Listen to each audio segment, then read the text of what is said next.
Wa in iktasarta 'alal hajari fa 'alaika an tastamila thalathata ahjarin tahiratin munashifatin lil 'aini tamsahu biha mahallan najwi bihaitsu la tantaqilu an-najasah an mawdhi'iha wa kadzalika tamsahu al-qadhiba fi thalathati mawadhi' min hajarin.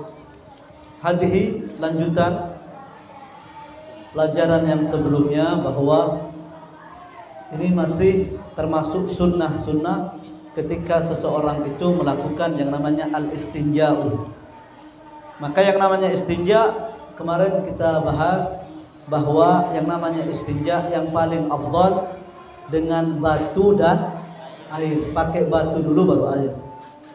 Derajat yang kedua, yang paling afdal istinja itu dengan alma, dengan air.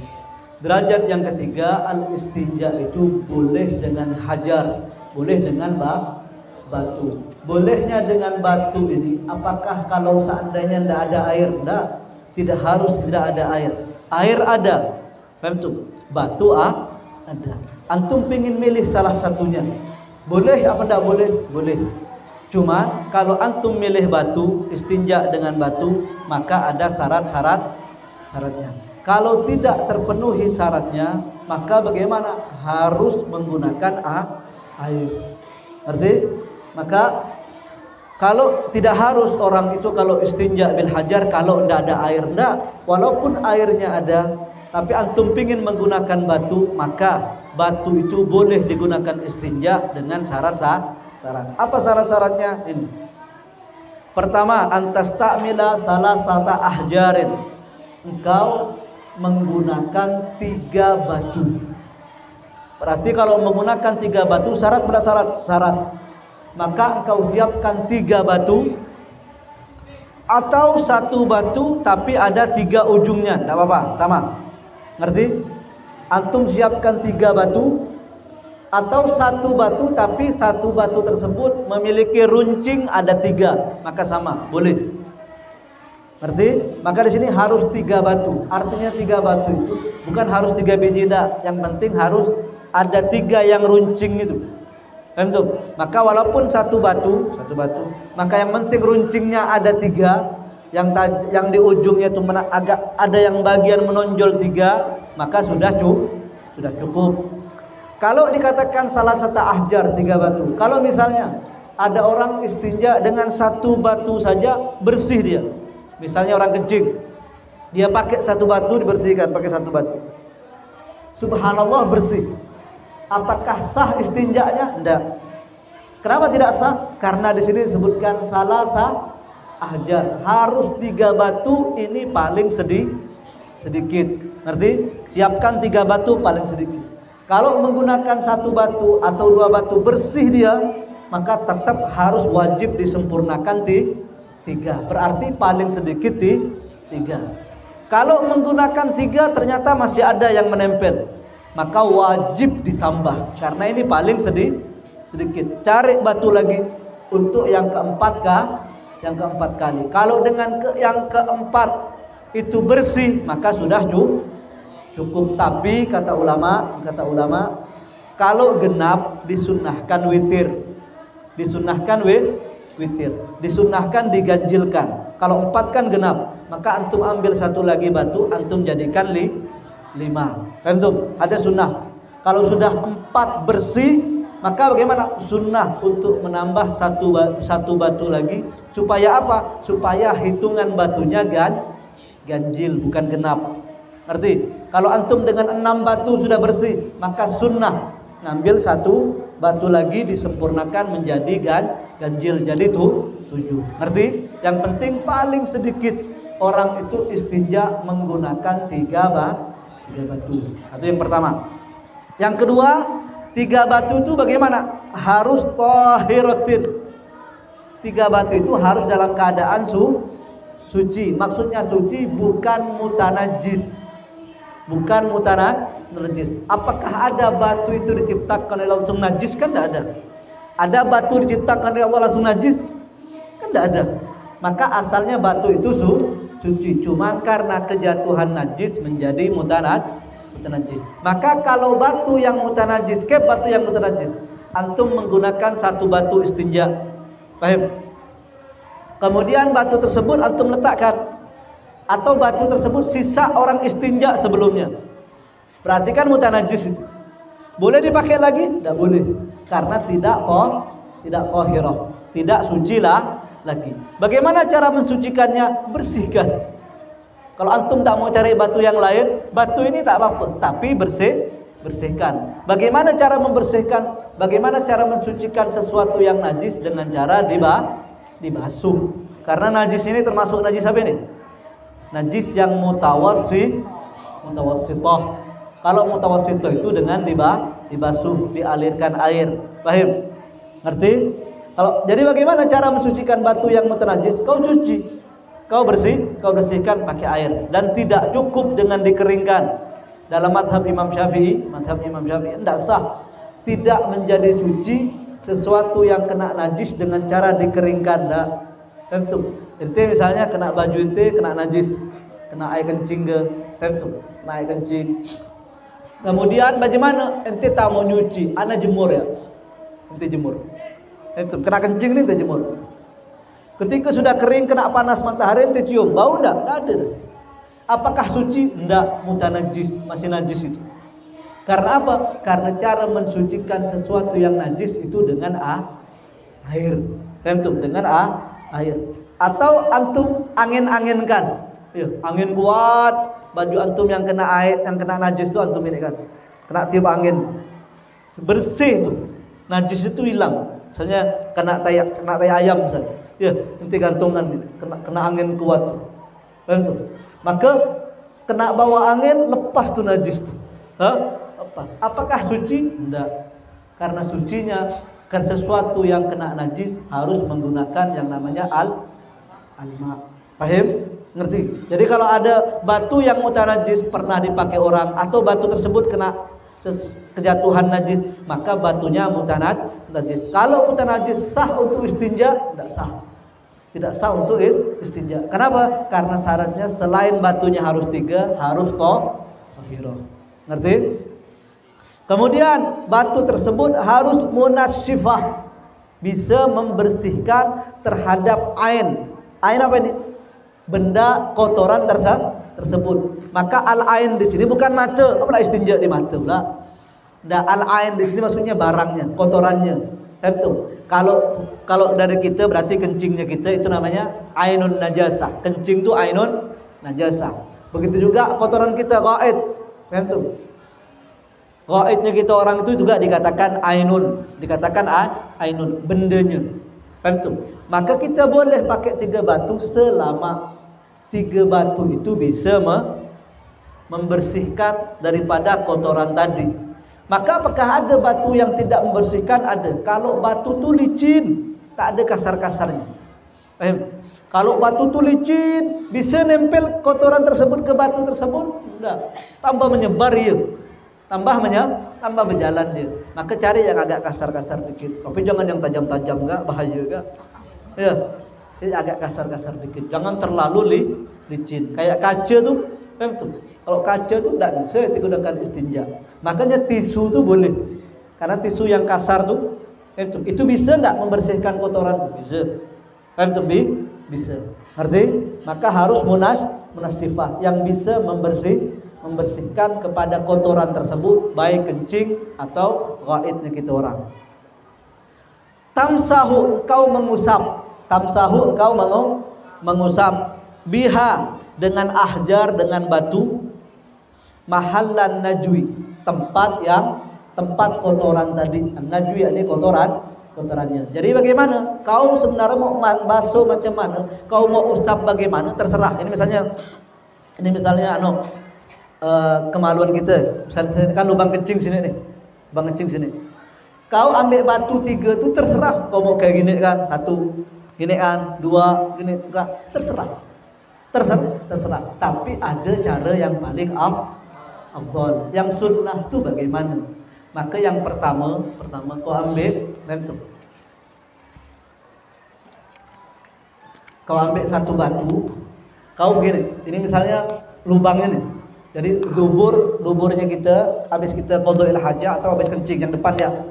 Maka gini, batu tuh kau putar satu, ya. Dari sini kau putar satu. Jangan disiu. Ambil lagi. Tadi kan mutar sebelah sini. Nah, sekarang satunya kebalikannya. Mutar situ, putar ke sini. Dua. Yang satu nih kau tengah-tengah. Tengah. Itu yang paling itu yang sunnah. Cobalah sekali-sekali amalkan. Ya, siapkan kan banyak batu-batu semen tuh banyak. Banyak batu-batu cor-coran tuh banyak. Ambil satu. Biar mendapatkan pahala mengamalkan sunnah. Ngerti? Mana tadi? Tamsahu biha mahallan najwi bihaisu, sekiranya engkau masah itu sekiranya tidak yang namanya najasahnya itu tidak pindah. Tapi kalau pindah-pindah kayak kemarin itu. Jadi misalnya gini, ini kencing di sini nih, lubang kencing nih. Ini kepalanya misalnya. Kau kencing, karena sebab berlawanan sama angin, jadi air kencing itu sampai ke batangnya. Itu namanya tantagil, pindah namanya. Pindah. Macam mana kau ambil batu sini-sini? Berapa batu kau habis? Jadi macam mana? Kalau sudah pindah najasanya, tidak boleh pakai batu. Pakai apa? Pakai air. Ngerti? Pakai air. Kalau air tak ada, air pun tak ada, batu pun tak ada. Macam mana kau sholat? Apakah sholat itu mu'aqqal? Ada sholat libur? Tak ada. Jadi bagaimana? Kau sholat seperti biasa. Walaupun ada kau belum istinja, waktunya sholat seperti biasa. Tapi ingat, nanti kalau ketemu air, kau bersihkan. Kemudian wajib bagi kau untuk mengqadha sholat. Ngerti? Paham? Tetap sholat seperti biasa. Itu namanya sholat faqidut tahurin. Orang yang sholat karena sebab tidak ada dua alat yang digunakan untuk bersuci. Air tidak ada, batu tidak ada. Jadi sholat seperti biasa. Sholat fardhu dhuhri seperti biasa. Tapi ingat, nanti wajib untuk diqadha. Ngerti? Wajib untuk diqadha. Wa kadzalika tamsahul qadhi fi salasati mawadhi. Al-qadhi ini kemaluan. Dibasuh dan fi salasati mawadhi, dari 3 tempat. Kayak tadi itu. Itu yang sunnah itu yang di sini, yang salah satu mawadhi, 3 tempat. Jadi 1 balik, 2 kemudian 3. Paham tuh? Fa illam yahsul al-inqa'u, kalau tidak mendapatkan al-inqa' bersih, kan harus 3 batu. Kalau dengan 3 batu lam yahsul, tidak terjadi yang namanya al-inqa'. Apa inqa'? Bersih. Maka bagaimana? Bisalah satin fatammim khamsah, sempurnakan 5. Paham? Maka sempurnakan 5 ini supaya mendapatkan sunnah witir. Paham? Padahal kalau dari segi hukum aslinya dalam kitab itu, kalau tidak bisa 3 maka pakai 4. Kalau sudah bersih dengan 4, sunnah diwitirkan. Tapi beliau langsung ini, kalau tidak 3 langsung ambil 5, karena memang yang sunnah, yang ganjil.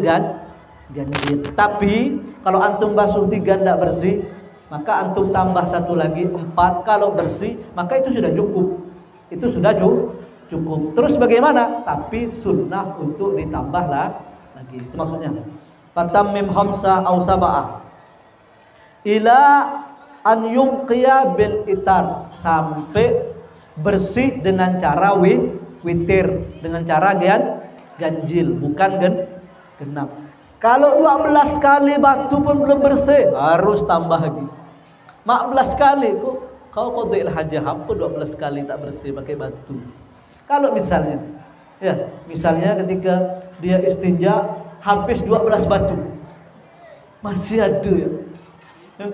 Maka bagaimana? Kalau kau pakai batu harus tambah lagi sampai bersih. Kalau kau capek ada air, udah pakai air, selesai. Selesai. Fal itaru mustahabbu. Maka disebutkan witir artinya kau ganjilkan, bukan kau genapkan. Apa hukumnya? Mustahabun, hukumnya sunnah. Tapi al-ilqa bersih itu hukumnya wajib. Ngerti? Jadi beliau itu mengatakan jangan kita pahami bahwa ibaratnya beliau itu kalau 3 tidak bersih wajib 5. Tidak. Karena apa? Karena beliau setelahnya mengatakan al-itar diganjilkan itu hukumnya sunnah. Tapi ilqa hukumnya wajib. Berarti kalau antum basuh 3 tidak bersih, tambah 1 lagi itu hukumnya wajib. Karena apa? Untuk mencari al-ilqa bersih. Kalau sudah 4 bersih, maka sudah gugur kewajiban itu. Tapi yang disunnahkan ganjil, tambah 1 lagi. Paham ini? Ngerti? Wala tastanji illa bil yadil yusra. Termasuk adab, termasuk sunnah. Kalau sesuatu yang tidak baik, maka istinjanya dengan engkau membersihkan kemaluan engkau itu dengan tangan kiri. Karena sesuatu yang tidak baik itu menggunakan tangan kiri. Kalau sesuatu yang baik menggunakan yang sebelah kanan. Maka disebutkan sini. Cuman faedah ini, faedah dari Al-Ustaz Nasihin Nur. Faedah. Orang kalau nguap, kalau dia nguap, kan sunnah untuk ditutup. Itu nutupnya pakai tangan kanan apa pakai tangan kiri. Kemudian pakai yang atas apa pakai yang bawah. Kiri pakai yang gitu. Sahih? Kata beliau jangan pakai yang kanan. Kenapa jangan pakai yang kanan? Karena yang ini kan nafas ini kan tidak enak baunya. Paham? Jangan pakai yang kanan. Karena kalau kau tutup pakai yang kanan, takutnya nanti kau punya anak, kau punya adik, cium tangan sama engkau. Paham tuh? Jangan pakai yang kanan, yang atas jangan. Jangan pakai kanan yang bawah juga ini. Kenapa? Kau gunakan untuk makan. Kau gunakan untuk makan. Juga jangan kau tutup pakai yang bawah. Kenapa? Karena ini untuk kotoran, untuk kau istinja. Tapi gunakanlah yang ini. Kalau menguap maka tutup pakai ini. Paham? Yang namanya tasawuf menguap itu termasuk perbuatannya syaitan. Syaitan itu mengganggu kita, membuat kita sehingga kita itu tasawuf menguap. Makanya di antara manakibnya Rasulullah, Nabi itu tidak pernah tasawuf. Nabi itu tidak pernah menguap. Karena apa? Syaitan tidak bisa masuk ke tubuhnya Nabi. Makanya kata Al-Walid Al-Habib Salim Syanturi, kata beliau cara untuk mencegah kita supaya tidak tasawuf, supaya tidak menguap itu, ketika kita hendak menguap maka ingatlah Nabi itu tidak menguap. Coba ya, ngerti? Nanti kalau antum mau menguap, antum ingat Nabi itu tidak menguap. Maka itu cara yang efektif, kata beliau, bisa dicoba untuk mencegah yang namanya tasawuf. Apa tasawuf itu? Menguap. Tapi ingat, kalau sebelum menguap. Kalau sudah menguap baru ingat, tidak bisa. Paham? Harus sebelumnya. Ketika hendak menguap, engkau ingat, renungkan bahwa Nabi itu tidak menguap. Ada cara efektif. Ngerti? Maka sesuatu yang jelek, sesuatu yang tidak baik, maka digunakan yang sebelah kiri. Wala tastanji illa bil yadil yusra. Wa qul, dan katakan, indal faraghi minal istinja, setelah istinja, berarti setelah keluar dari hammam. Atau dalam hammam kau ucapkan dalam hati. Kan tidak boleh berzikir dalam hammam itu, tidak boleh. Maka kalau dalam hati tidak apa-apa. Atau setelah antum keluar dari hammam, antum baca doa ini. Antum waqul, dan katakan indal faraghi, ketika selesai minal istinja. Paham? Apa yang antum baca? Allahumma tahhir qalbi. Ya Allah, bersihkanlah aku punya hati. Karena sebab hati tersebut kalau sudah bersih, maka semuanya akan baik. Semua anggota tubuh itu akan baik. Kita minta kepada Allah hati kita itu dibersihkan. Dari mana kita tahu kalau hatinya bersih? Semua anggota tubuh itu akan baik. Dari hadis Nabi mengatakan inna fil jasadi mudghah idza saluhat saluhal jasadu kullu wa idza fasadat fasadal jasadu kullu ala wahiya al qalb. Di dalam tubuh manusia itu ada mudghah, segumpal daging. Yang mana segumpal daging ini kalau dia baik, bersih dia, maka bagaimana? Saluhal jasadu kullu, maka semua anggota tubuh itu akan baik. Akan terjaga matanya dari maksiat, akan terjaga kakinya untuk melangkahkan suatu yang maksiat. Wa idza fasadat, kalau sudah rusak hatinya, maka fasadal jasadu kulluhu, maka semua jasad akan rusak. Apa segumpal daging itu? Maka Nabi mengatakan ala wahiyal qalb. Kemudian ada enggak amalan biar hati kita tuh bersih selain kita setelah istinja baca ini? Ada. Betul.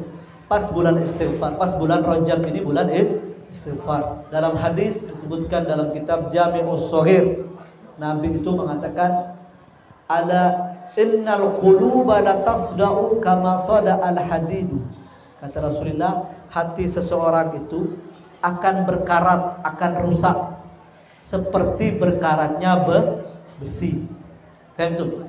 Innal quluba la tasda'u kama sada al hadidu. Hati itu kata Nabi akan rusak seperti rusaknya, akan berkarat seperti karatnya besi. Maka sahabat mengatakan kaifa jala'uha ya Rasulullah? Bagaimana cara membersihkan hati yang udah berkarat, hati yang udah kotor? Maka kata Nabi bikasratil istighfari, dengan cara banyak membaca istighfar. Kemudian yang dianjurkan oleh Habib Zain bin Ibrahim bin Sumail dalam kitab An-Nujumuz Zahir, di antara amalus salaf, amalnya salaf tentu, amal orang-orang soleh terdahulu untuk membersihkan hati mereka istiqamah membaca 3 surah pagi dan sore. Ma fihin nakaf, tidak ada huruf kaf dalam 3 surah ini. Ente cari huruf kaf tidak ada. Akan tapi wa fihin nakaf, 3 surah ini cukup untuk membersihkan hati orang, hati manusia. Apa yang dibaca? Yang pertama li'ilafi Quraisy. Antum baca habis ini, ingat-ingat ada huruf kaf enggak? Enggak ada huruf kaf itu. Huruf kaf itu enggak. Li'ilafi Quraisy. Kemudian wal asri. Kemudian yang ketiga al-falaq. Surah al-falaq. 3 surah ini tidak ada huruf kafnya dalam ayatnya, akan tetapi faedahnya besar untuk membersihkan hati. Makanya ucapan ulama di situ salah satu warin ma fihin nakaf. Mana ma fihin nakaf? Tidak ada huruf kafnya. Wa fihin nakaf. Dan pada 3 surah ini kafin. Apa kaf? Bukan kaf lagi nih. Kan tapi cukup untuk membersihkan hati. Tentu dari kafa yakfi fahuwa kafin. Kafin. Ngerti? Maka diamalkan pagi sama sore, baca 1 kali. Karena itu termasuk amalus salaf untuk membersihkan hati. Baca surah li'ilafi Quraisy, kemudian wal asri, kemudian al-falaq. 3 surah ini baca pagi dan sore untuk membersihkan hati. Selain itu juga untuk membersihkan hati banyak-banyak berdoa. Maka diantaranya ini habis qadha'il hajah kita, imma kita ucapkan dalam hati atau kita baca setelah kita keluar dari hammam. Apa yang kita baca? Allahumma tahhir qalbi minal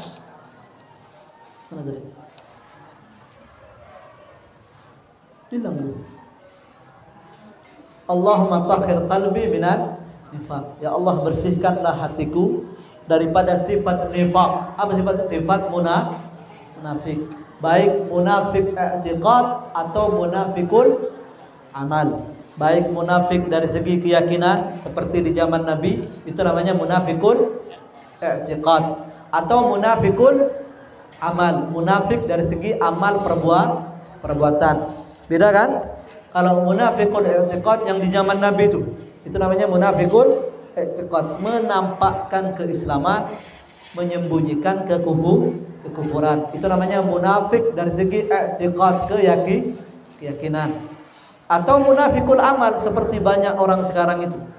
Dia keyakinannya tetap iman sama Allah zahiran wa batinan, akan tetapi amal perbuatannya mirip dengan orang munafik, suka bohong. Kalau berjanji suka diingkari. Kalau dikasih amanah berkhianat. Maka minta kepada Allah ba'dal istinja dibersihkan hati kita itu dari sifat munafik, baik munafikul i'tiqad atau munafikul amal. Kemudian wa hassin farji minal fawahis. Mana hafsin? Jagalah. Wa hafsin, dan jagalah ya Allah yang namanya farji, kemaluannya anak, minal fawahis, daripada sesuatu yang jelek, daripada suatu maksiat, dari perbuatan zina dan yang lain. Di dalam kitab Hasyatul Baijuri,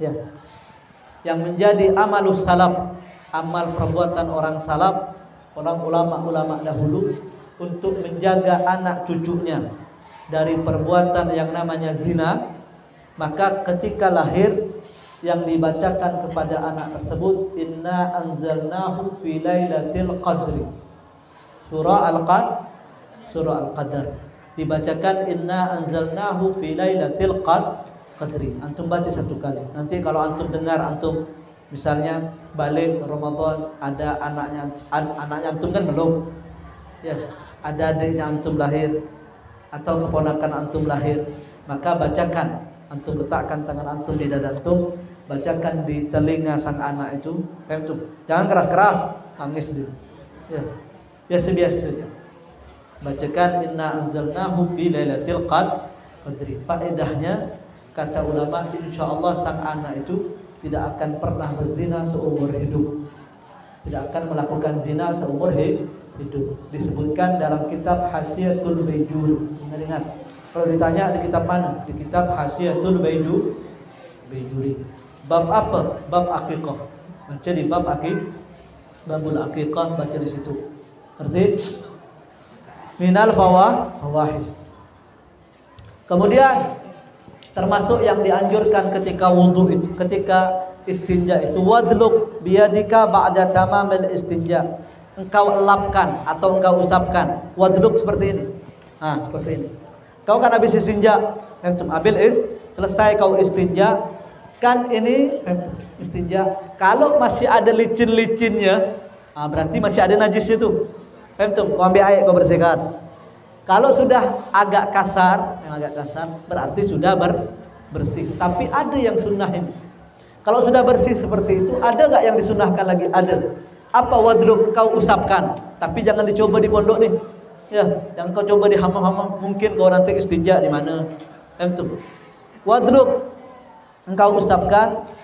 Yadaka ba'da tamamil istinja. Selesai istinja, setelah engkau cebok, engkau usapkan kemana? Bil ard, ke tanah. Kan zaman dulu orang kalau istinja kan di tanah, sembunyi di tempat yang agak pojok-pojok sedikit, di bawah pohon kah, maka setelah dia istinja, dia cebok, biar tambah bersih, tambah yakin bersihnya, maka bagaimana? Disunnahkan tangan kiri, ya, tangan kirinya setelah istinja dilapkan seperti itu. Namanya wadluk.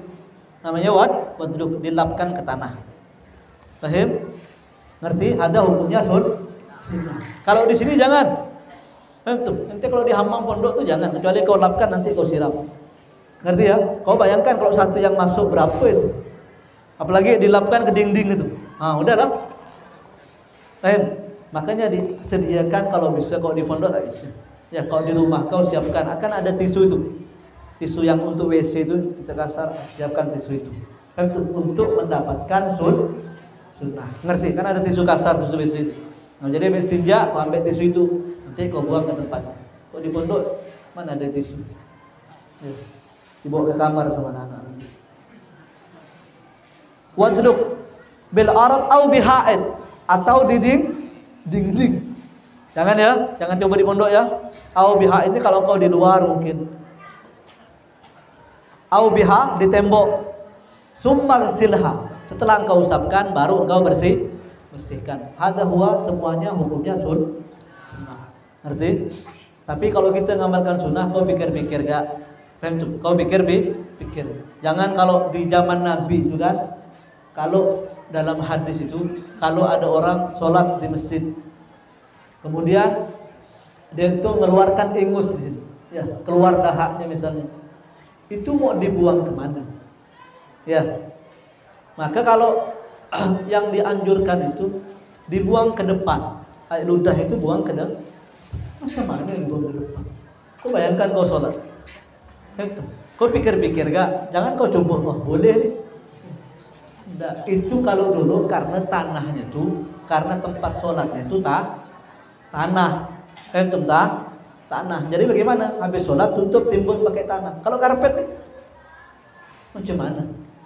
Jadi kadang-kadang sunnah itu perlu kau pikir-pikirkan ya. Jangan tebak-tebak, ya. Nih sunnah nih habis ini, habis WC kau gini-gini kan, habis WC. Antum ngerti? Apa selanjutnya? Babu adabil wudu. Babu adabil wudu. Bab yang membahas tentang adab. Adab itu apa kemarin artinya? Al-amru al-mustahabbu, perkara yang dianjurkan. Itu adab. Kalau ditanya apa itu adab? Adab artinya al-amru al-mustahabbu, perkara yang dianjurkan, baik yang sunnah atau yang wajib. Seseorang ketika melakukan wudu, apa adab-adabnya, apa sunnah-sunnahnya, maka disebutkan pada bacaan ini. Fa idza faraghta minal istinja, kalau kau selesai daripada istinja, selesai kau qada'il hajat, selesai kau kencing, apa yang kau lakukan? Maka kalau antum ingin melakukan wudu, maka lakukanlah sunnah-sunnah ini. Maka yang pertama, fala tatruk as-siwaka. Minta dia bersiwak. Ya. Fala tatruk as-siwak. Maka jangan lupa ketika hendak melakukan wudu, jangan tinggalkan yang namanya siwak. Kau ada siwak? Fala tatruk as-siwaka. Maka jangan ditinggalkan yang namanya siwak. Siwak itu kata ulama itu asalnya sunnah. Asalnya sunnah. Tapi kadang-kadang siwak itu hukumnya wajib. Kapan siwak itu hukumnya wajib? Kalau dinadarkan. Kalau dinadarkan. Ana nazar mau menggunakan siwak nanti pas sholat maghrib, maka engkau ketika menggunakan siwak pada waktu sholat maghrib itu hukumnya wajib. Hukumnya wajib. Paham? Kadang-kadang siwak itu hukumnya haram. Kapan? Kalau engkau menggunakan siwak milik orang lain tanpa izin. Kau cari barokah. Cari barokah. Apa hukum menggunakan siwaknya? Hukumnya haram. Kalau misalnya kan yang namanya siwak itu bukan harus kayu itu, kayu siwak. Kalau dari segi paling afdal itu. Tapi siwak itu sebenarnya kalau ingin mendapatkan pahalanya, apapun sesuatu yang kasar boleh kau pakai. Boleh kau pakai. Misalnya kau punya teman tangannya kasar kayak tangannya tukang, misalnya. Ya. Sebelum kau sholat, kau ajak dia. Kau sholat samping aku. Ya. Habis itu kau pinjam tangan kau. Kau pinjam tangan sebentar. Kau pakai siwak. Dapat pahala sunnah, dapat. Yang penting tangannya kasar, dah halus. Paham? Nanti di dalam sebagian kitab ini kalau misalnya kau mau sholat, pas kau mau sholat, kau misalnya sholatnya safar lah kemana jauh, jalan jauh, ketika mau sholat mau takbir, Ada tangan orang putus. Ya, ada tangan putus nih. Kau pegang ujung. Najis benda tangan tuh. Tangan manusia najis enggak? Enggak, memang tuh kau pegang. Kasar nih. Ya, kasar nih. Kau ambil.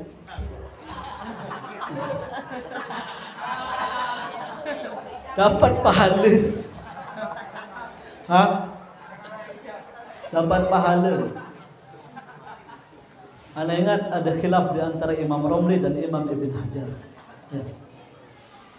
Salah satunya mengatakan dapat. Ngapa? Yang penting kasar kan? Dapat pahala siwak. Yang satunya mengatakan enggak. Kenapa? Karena sebab yang namanya tubuh manusia itu yang dianjurkan, itu bukan untuk kau pakai siwak. Yang dianjurkan kau tanam, bukan kau pakai siwak. Itu kalau kau ketemu jasad manusia yang dianjurkan tuh kau tanam. Bahkan kalau misalnya kau berjalan di hutan misalnya, kau jalan di hutan, kau nemukan mayat misalnya, kau nemukan mayat. Maka kalau kau sendiri tak ada orang, apa hukum memandikan mayat itu? Apa hukumnya menguburkan mayat? Wajib bagi kau, karena tak ada orang. Kau yang nemukan. Ngerti? Karena mengapanan mayit, memandikan mayit, menyolat itu kan hukumnya fardu kifayah. Hukumnya fardu kifayah.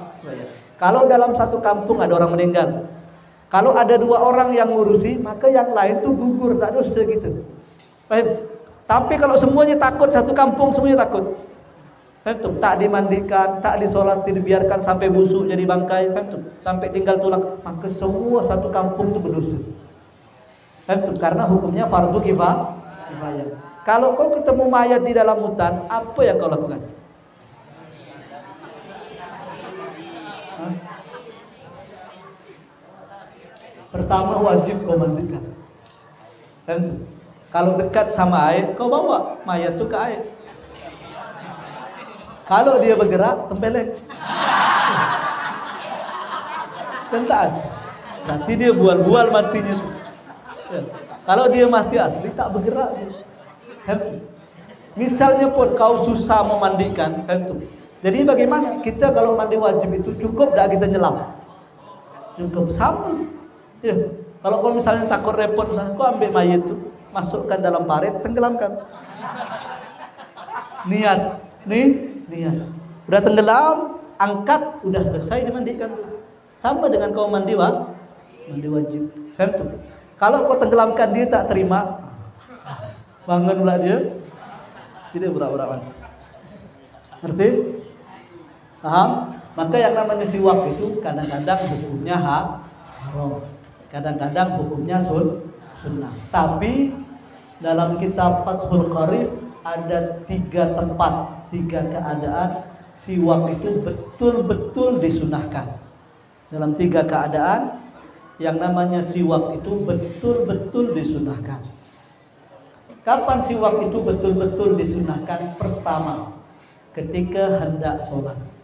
Ketika hendak sholat itu betul-betul disunahkan. Memang asalnya sunnah siwak, tapi lebih dianjurkan lagi, lebih disunahkan lagi ketika kita hendak sholat. Itu yang pertama.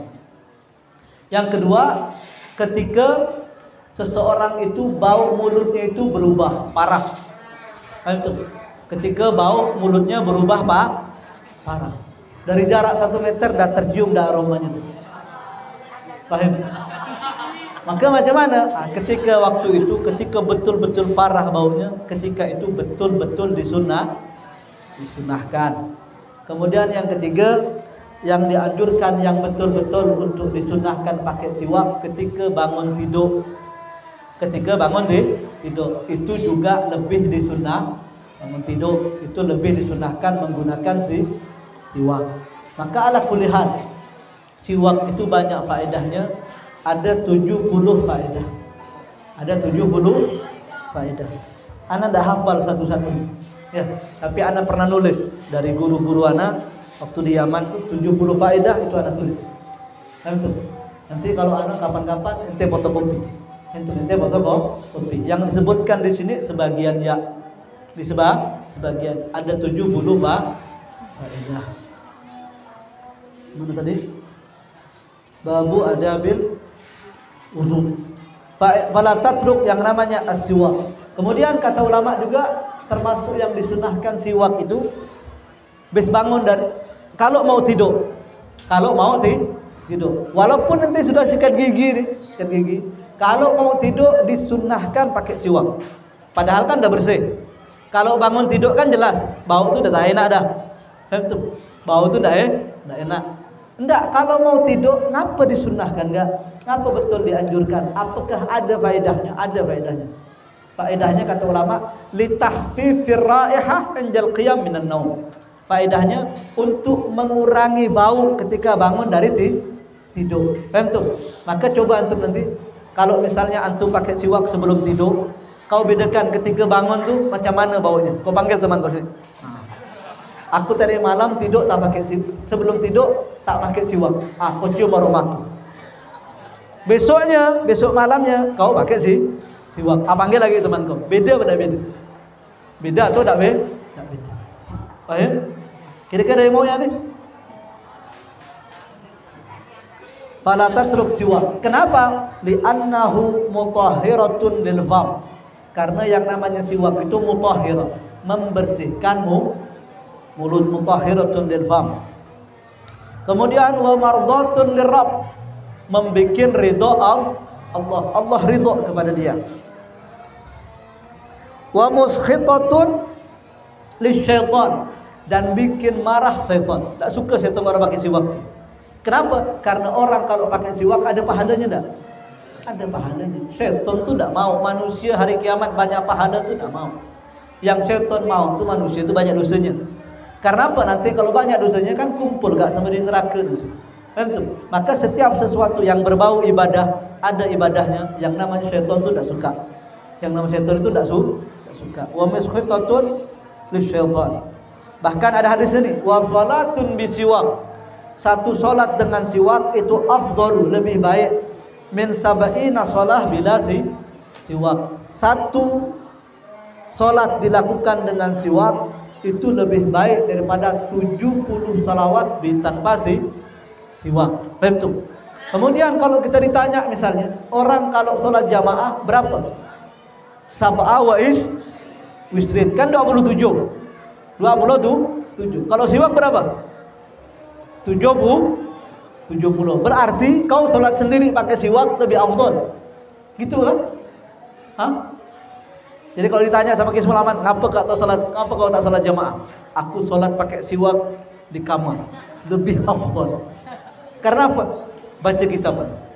Hidayatul Hidayah, salatun bisiwak afdal min sab'in 70. Tapi kalau sholat berjamaah 27. 70 sama 27 banyak mana? Gitu jawabannya? Enggak. Dalam kitab Hawasi Madaniyah, Syarah Muqaddimah Hadramiyah, dalam kitab tersebut memang 27 sama 70, lebih banyak 70 hitungannya. Tapi 27 itu setiap satu itu lebih banyak daripada 70. Kayak gini ya, anak kasih contoh biar nyambung. Biar nyambung. Anda tanya, $1.000, $100 dengan $100 dengan $100 misalnya, $100 itu 1 juta lebih. Dengan $1.000, $100 sama $1.000, hitungannya lebih banyak mana? Lebih banyak 1.000. Tapi kalau dihitung-hitung berapa lebih banyak mana? Lebih banyak yang 100. Karena $100 itu 1.400.000. Kalau dolar itu 14.000. Paham tuh? Ngerti? Seperti itulah hitungannya. Ngerti? Jangan kau sama-samakan dah. Itu berarti sholat sendiri pakai siwak itu lebih afdal daripada sholat jamaah di masjid. Karena 70. Enggak, bukan gitu. Setiap walaupun 27 itu setiap di antara 1 dan 2 itu lebih tinggi daripada 70. Sama dengan hitungan duit tadi, $1.000. Ini 1.000 banyak ini. 1000 banyak. Sama dengan $100. 100 dikit. 100 dikit. Tapi kalau dikalkulasi, dihitung betul-betul, lebih banyak mana? Jauh.